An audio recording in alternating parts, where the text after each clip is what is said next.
So folks, welcome to the channel, welcome back, and this video is going to be a bit different than my other videos. Typically I talk about cars and work on houses, but in this video I'm going to talk a bit about the tools I use to create my videos, because a lot of my viewers have been asking what kind of light sources I use, what kind of camera, what kind of sound system I use. So you will see me talking about all these different things that I use for the production of my videos. So if you're shooting on your own, you got to do a lot of things. First of all, you need to create a scenario.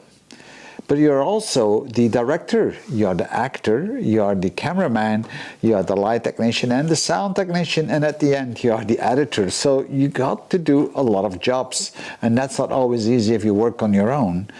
So let me take you through all the different steps that I do and the tools that I use to create my videos. Not that they are the best in the world, of course, but I still like to show that to you because you've been asking for it. So here it comes. The very first thing that I do is creating a scenario based on what I want to share, based on what I want to tell you, based on what I want to show you. And that scenario is built in my mind. I don't write anything down. I just keep it in my mind and I build a storyline. And I'm going to have a red thread through that storyline, a red line that I want to follow. Once I have that scenario in my mind, and to be very honest, I exercise the scenario, what I'm going to say, in between half awake and half asleep in the morning. So I often lay in bed like half an hour and I'm just like talking to myself. It's a bit weird, I think, but that's what I do. Now you might want to write down your scenario. Some people do that. I don't need to. Once I do this in the morning, I remember it for the rest of the day.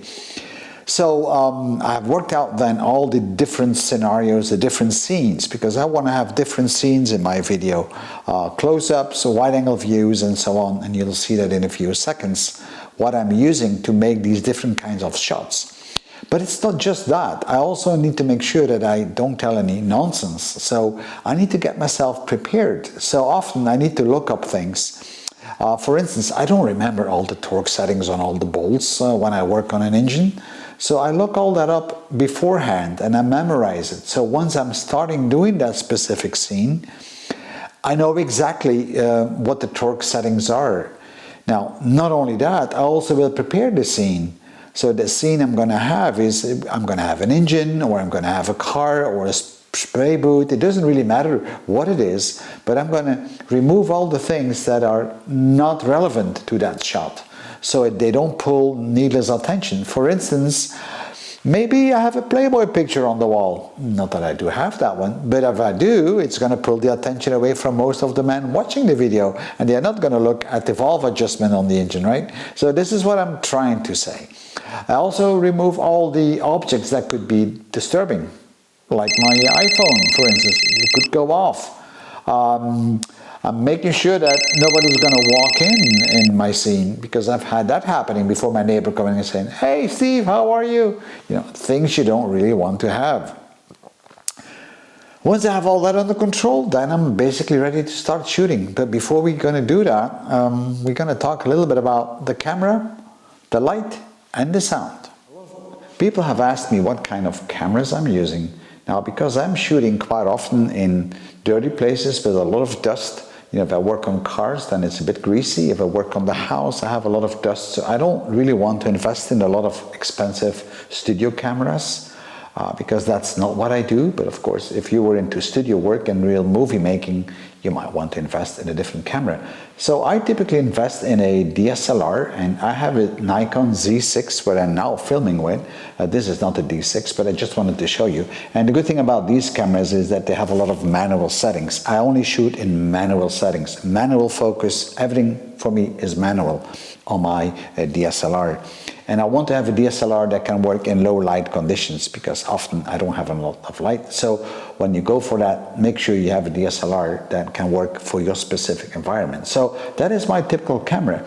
But of course, that's not the only camera I'm going to use. I also have what I call my little cameras, my action cameras. And these are your typical GoPros or anything like that. I got two GoPros right here, and those are handy cameras to get into small places, maybe inside an engine block, so then I can slide it in there, and that's very handy to have that. Sometimes I'm mounted in the car, and sometimes outside on the bike. It depends, even on the helmet. So depending on what you're going to do, these are great cameras for narrow spaces, but also for action shots where there's a lot of movement, and they work pretty good. So that's one. I also have what we call a normal camcorder. This is a 4K camcorder, nothing really special. It's been around for a while, as you can see. It's been a bit beaten up, but it's great as well. So the combination of the DSLR camera together with the camera, it's great, because then you can shoot from different angles. And then I combine things, of course, with my GoPros or my action cams. So this is the kind of stuff I really like to use. The drawback on a normal camcorder is that you have a fixed lens, unless you go for really studio types or cinematic camcorders, which I cannot afford. That's the good thing about the DSLR. You can change the lenses, and I like the mirrorless DSLR. They tend to make less noise even when you do a video. For some reason, the D800 makes noise when I shoot videos with this. And that's about it. So now let's just talk a bit about the lenses, because you can't shoot without a lens. So lenses. The lenses are very important elements if you're going to shoot videos, and you want to have a variation between a close-up and a wide-angle shot and a mid-sized shot. So that's why I'm having different lenses. I have what I call a wide-angle lens. This is almost like a fisheye lens, so it's going to capture the whole space. It's a 14-24 lens, and it's a fairly fast lens, but I'll come back to what I mean with fast. I also have a tele lens here, and this is a lens with adjustable focus. So this is a 24-70 millimeters. Very handy. This is my main used lens for most of my video work that I do on my videos. And then, of course, I still have what we call a prime lens, and this is actually a prime lens. And what I like about this prime lens is that it's really great for light. I call it an extreme fast lens because the diaphragm inside, which is the opening, can really open up real wide. So let me see if I can show you that. Look inside the lens here and then see how that can open and close. So right now it's fully open, so I'm having a lot of light coming in, but my depth of field becomes very narrow. And that's great to pull the attention to one specific place. So now you probably wonder, what is depth of field? Well, let me show you something real quick, and then you'll see another part in the video where I'm really showing it. So right now the focus is on this leaf, so right on me. But if I move this lens a bit forward, which is about a foot forward, that lens is now becoming more blurred, doesn't it? If I move it a little bit backward, it's going to become sharper and sharper, and when it's at the focus point, it's really sharp, and if I move it back, it's going to get more blur and blur. So the depth of field is the area whereby we see things sharp, and we can adjust that depth of field by having faster lenses. And faster lenses means nothing more than the diaphragm inside goes wide open, so we reduce the depth of field. And it's great to capture very details where you want to place the focus on, like adjusting a valve, for instance. If you're adjusting a valve, you don't want to see all the other valves. You really want to see that one specific valve, but you want to see in the entourage where it sits. So then I focus specifically on that valve with a very narrow depth of field. And that's what I'm using often these prime lenses for, because this is a 1.4 lens. Really great lens, but it's a full manual lens. Whereby the other lenses that I have are 1.8. And this one, which is my tele lens, is a f4. So not as fast, but it's still good enough for most of the job. So let me give you now a couple of examples on these lenses. So guys, shooting with different lenses can give you quite some different effects. So like the wide angle lens that I have right now, you're able to capture a huge space. So if you're working on cars or anything else, sometimes it might be interesting to capture the whole scene. So changing scenes is always very interesting. So a wide angle lens is a great tool to do that, to have a wide shot. And the lens that I'm using right now is a 14-24 lens, which is really wide, and you can get some very special effects with it. So you can get real close up to some objects and they appear to be a lot bigger, but if you zoom out, you'll see they still will show fairly large compared to the rest. So by just changing out lenses, you can create a complete different atmosphere.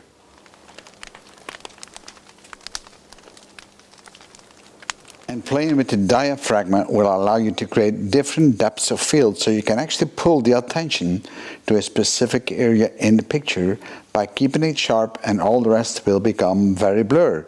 Like right now, I'm supposed to be a bit more sharp, and all the rest around me is far more blurred. So if you have lenses that are fairly fast, so with a small f number, so they're going wide open, then you're going to create a very narrow depth of field, meaning that the sharpness will be very restrictive in a certain area in the picture. And right now you can see that the pieces of the chess game are in focus. On the other hand, the candle on the left hand side is out of focus, and they are just like a few inches away from each other, not really far. If I move the focus over to the candle light, then you can see that the chess pieces become completely defocused. And that's the way you can actually place attention onto the different parts in your video. So try to use sometimes a small f number or a wide open aperture or a fast lens, it's all the same thing, to create this effect. So now you've seen the lenses that I'm using, and these lenses are typically for what I do, that type of videos that I'm making. It all depends a bit of what type of video you make. You may really want to go maybe sometimes for a real tele lens. That's also possible. But in my case, I don't really need the extensive tele lens like a 70-300. I don't need that. Anyhow, enough about lenses. So now we need to talk a little bit about the light, because you can't take any video without light. And in this video, my light sources are not optimum because I'm just using the lights that are in the house, and it's now dark outside, so I have all artificial light on, and it's not the best light, as you can see. So if you're going to shoot inside, you're going to need light sources, and I really recommend to use a single type of light source. I don't mean a single source on its own, but a light source with the same color, the same temperature.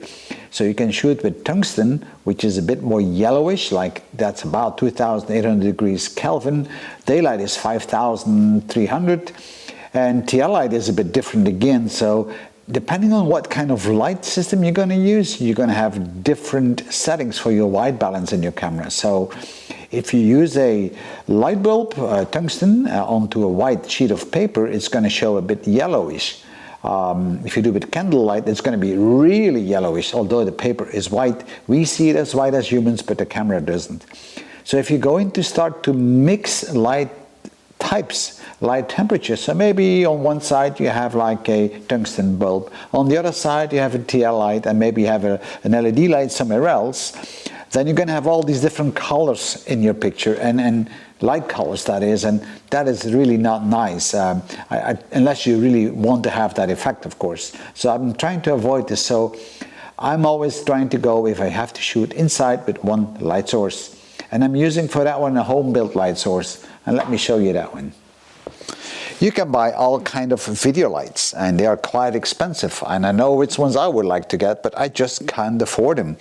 So I built my own. They are not perfect, but what I have here is 6 TL lights with 2 tubes inside, and in fact they are not TL, they're actually LEDs inside, but we still call them TL lights because of the shape of that. But inside the TL tube there's an LED strip. These are not high-end LEDs, I have to say that.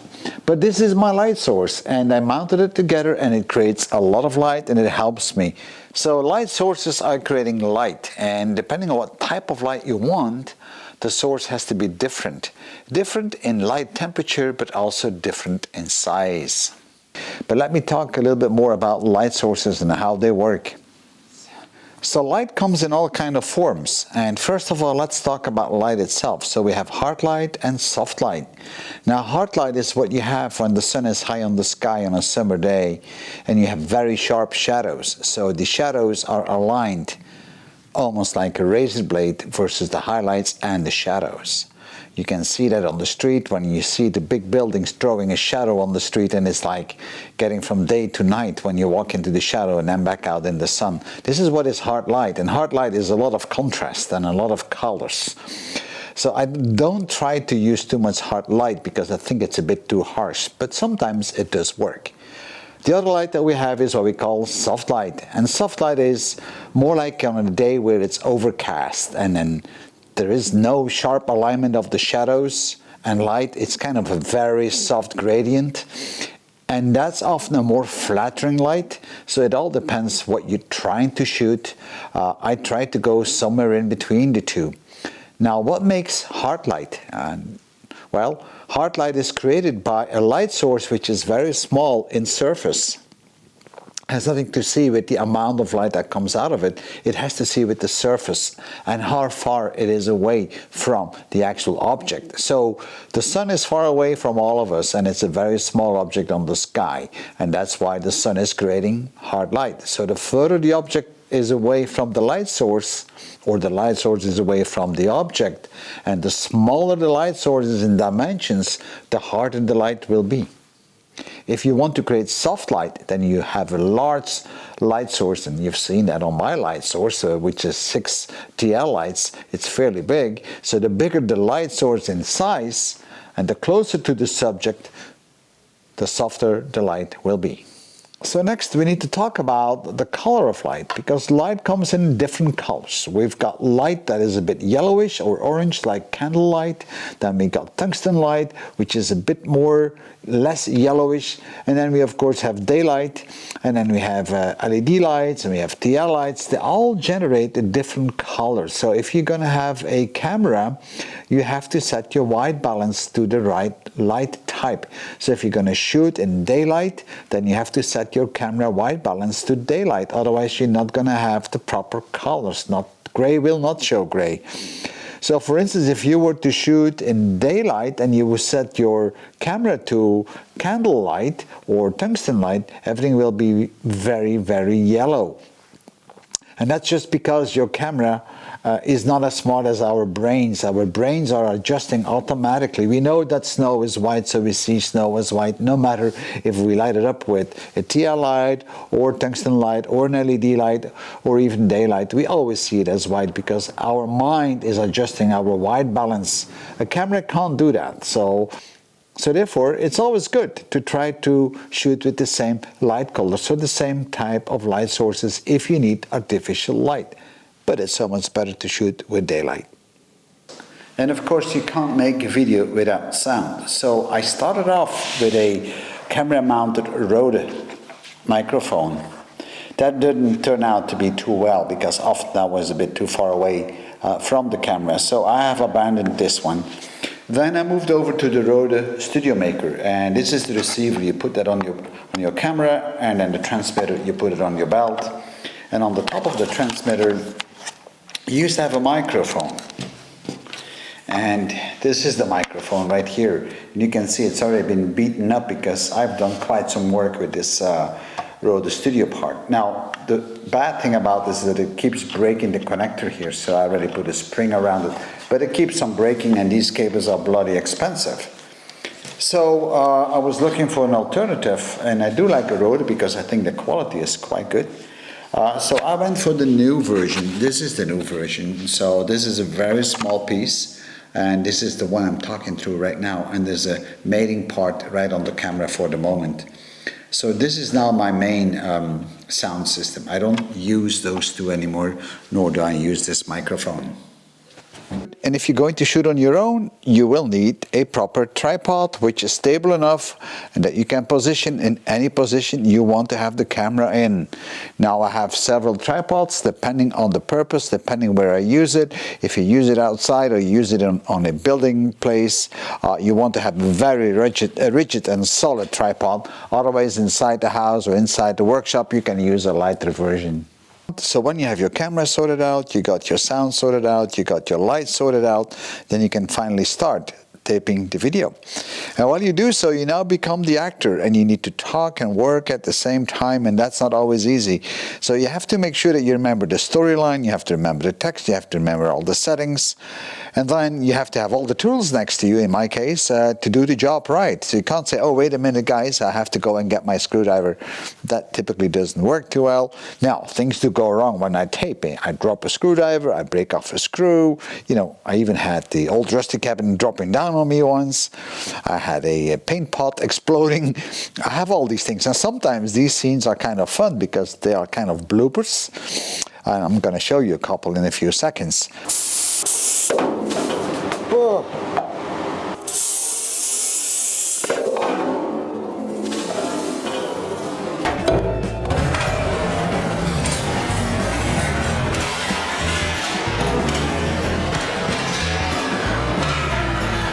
Fuck. But overall, I have to retape sometimes a scene twice or sometimes 3 times because there's always something coming up. A door that bangs, or even, you know, a cow that makes noise. You know, there's always something. Nevertheless, so if I can do a valve adjustment in 20 minutes without taping, with taping it takes me about an hour, maybe sometimes an hour and a half, it depends a bit. So you see, it takes a lot of time. And once you think you're all done, well, then I typically have it wrong because I still have to do all that editing, the post-processing. And for that, I'm using Final Cut Pro, but you could use anything else if you want.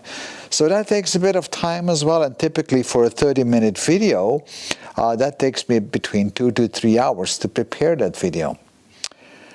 And that's a bit of work, but I do enjoy it. So by the time you see the video on YouTube, I must have spent about 8 to 10 hours on it, just taping it, preparing for it, making the storyline up, you know, and then correcting everything where things went wrong. So you can see it takes a lot of effort. So I do appreciate comments to improve things, because that's the only way I can improve. Because if I'm looking at my own videos, I have no idea how good or how bad they are, because yeah, your own child is always a beautiful child. Guys, thank you so much for viewing, and I'll see you in my next video. Bye bye.